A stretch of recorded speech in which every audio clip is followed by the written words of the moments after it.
guys, it's me, Kashana, also known as Slayish by Shana, and I am back with another video. I know it's been such a long time since I actually posted any videos for you guys. So this video is going to be me reintroducing myself, talking about my journey in the beauty industry and how I became this stylist that I am today, the growth and everything that I went through to get to this point. So if you are interested, stay tuned.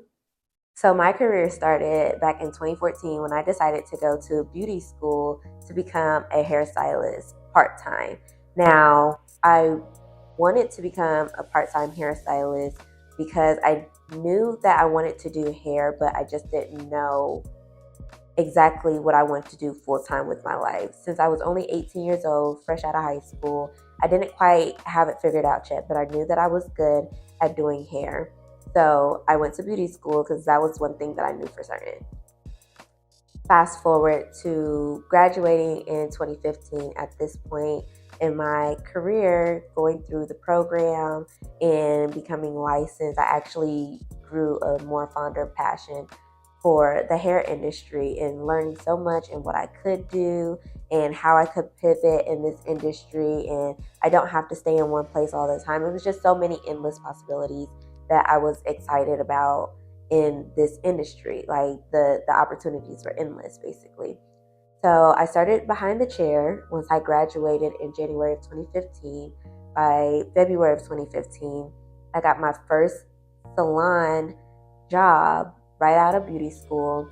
And that is pretty much like where it started for me. I messed up so bad. I didn't stay there long. I probably was there for a couple months. I was getting paid $7.25 an hour plus retail commission plus tips. So I was barely getting any money. I didn't have any clients. So I was growing my clientele and it was bad. I messed up on almost every client. They were not trying to give clients to me, and yeah, they basically kicked me to the curb. And from there, I went to a sister company where I ended up having to quit because it was a brand new company. Well, it was a brand new salon, and they they wasn't really structured at that time because they were brand new and they were just starting. So I needed to find something else to do that was going to pay a little bit more money. So I decided to go to a men's barbering salon so I can learn how to do haircuts, because at this point, the only knowledge that I actually really have is beauty school knowledge, is just the basics. So I went to this all men's barbering salon where I learned how to do hair cutting. They actually had in-house education on how to do haircuts and how to sharpen your skills. And every time I would move to a salon or whatever, I would always move with the intent of elevating myself and sharpening my skills. It was always to learn. So I went to this men's haircutting barbershop to learn how to face my fears of cutting hair. At that point, before I started, I did not want to cut hair. In beauty school, you could not get me to cut hair. So I wanted to sharpen my skills in that. And I stayed there for a little while, for about a year and a half. I moved my way up the ladder, being a team lead, and I was just bored. I got bored really quickly with just doing men's haircut because I knew that I wanted to do more. In beauty school, it's just so exciting, doing colors and just being creative. And when I was at the barbershop, my creativity was not being sparked at all. So fast forward a little bit to the ending of 2016, I came to terms with I needed something else. I needed my creativity to be, sparked. And I found this lady who was looking to house two more stylists. She had a little small salon suite where she was working outside of, and she was looking to house other stylists. It was like 3 stations that she had, and she just needed 2 more stylists. And again, I had no clients because I'm moving from one job to another and I'm not building a relationship. I'm just doing the job basically. And I'm going from I'm doing Caucasian male haircuts and now switching to doing ethnic textured color extensions. So it was just a whole different field altogether. And I didn't have any clients, which means I couldn't do booth rent because the booth rent I could not afford at the time. So we came up with the strategy for me to work under her as an assistant. And that is where my assistant journey kind of started with that. And I wasn't with her for that long. I think we did the assistant program for probably 3-4 months. And I worked under her doing chemical services, spray downs, extension services, anywhere that she needed an assistant so that her client will be ready to be in her chair so she can fulfill the service ultimately. So that was my job, was to assist when needed. And because I was there, she was able to get more of her clients in. So we kind of like had this rotation going. And at the end of the assistant trial, the goal was for me to have, like, at that time I was supposed to be, marketing myself and doing all the things in order to get people in my chair. Girl, that was not the case. Okay. I did not have anybody in my chair waiting for me. I did not have a magic wand of just clients coming out the boozoo. I didn't have a name for myself.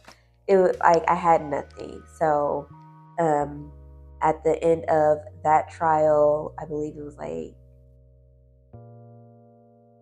60 days. And I came up with nothing. So we decided to terminate my contract. And from there, I left disappointed. I was disappointed in my career, where my career has gone. Like, because we're talking at this point, it's like a 2-year, going on 2 years. Well, yeah, it was 2 years at that point. We're at 2 years, me licensed, and I just thought that coming out of beauty school is going to be all these people waiting for me to be serviced, and I was going to just have a really grand clientele. And that was not the case at all. So I quit. I quit doing hair, and I went back into the corporate field. I was like, I'm done with hair. I was just really disappointed. I was disappointed in myself. I was disappointed in the industry. And I just knew that something deep down inside of me, I knew that I could do it, but I was not giving the provided resources in order to like really succeed. So I just quit altogether. And when I decided to quit and go back to corporate, it was like I quit, but I didn't really quit because I still had like opportunities were still being presented to me.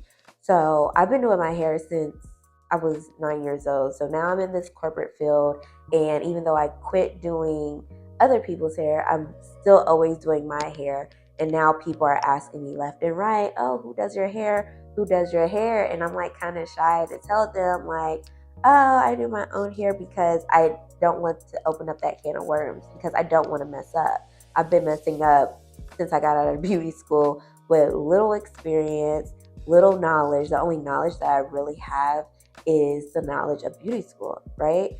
So fast forward, I'm at this company for about 2 years, and I'm doing stuff here and there, but I'm still not really doing hair. So at the beginning of 2019, I had just had my second child, and I was out of work for 3 months. And during that time, I took my maternity leave, and it was all about baby. And now maternity leave is up, and real things is starting to happen, bills and X, Y, and Z is starting to happen. And I didn't get paid while I was on maternity leave at all. So it's like trying to figure out like, okay, get back into the swing of things. I'm a new mom. I nursed my child the whole time that I was on maternity leave, having to go back into the workforce, finding the work and life balance, and, having postpartum depression, all the things, right? And adding finances on top of that, the stress of finances, everything was just kind of coming to a head.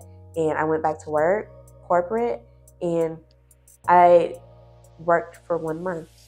And after that, I left. No backup plan. I had no backup plan. I didn't have anything. I just knew that it was time for a change for something and it needed to happen drastically. So I stayed in contact with one of my educators that was at the hair school. And at this point in time in 2019, she had her own salon. Again, kind of similar to the other lady. She had a small salon space where it was like 3 to 4 booths. And she told me to come and work with her. And this salon was a more Caucasian-based salon. So just basically, she helped me get my training wheels back on, getting back into the hair industry. So knowing that I could make money, like, instantly if I really wanted to, I knew that corporate was not for me. So we did that. She was willing to work with me, whether it was hourly, commission, booth rent, however it was for me to gain my clientele. Now, side note, I kept quitting. And because I kept quitting, I have to keep starting over. It's not like you stop here and then you get to pick up where you left off. That's not the case. Once you quit, you have to start from scratch, basically. You're starting completely over. So now I'm 4 years in with 0 clients. I'm 4 years into my career and I have no clients once again. So I'm like up a creek without a pedal once again, right? Because I kept stopping, it took so much for me to even get back into the industry because I was just so hurt the first time. I just knew that I wanted to do hair.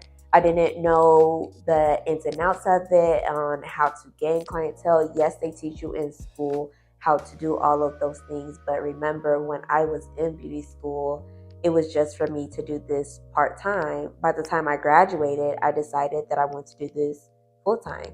And had I made that decision sooner, then different things would have come into play, like building my clientele in beauty school, marketing differently, promoting myself differently would have happened while I was in beauty school, except for coming out of beauty school and looking around like, okay, what now, right?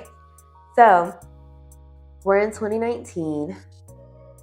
Still don't have any clients, still trying to make ends meet. And September of 2019, I answered to a flyer saying hiring an assistant, something to that extent. And I answered to it because, I've done this before.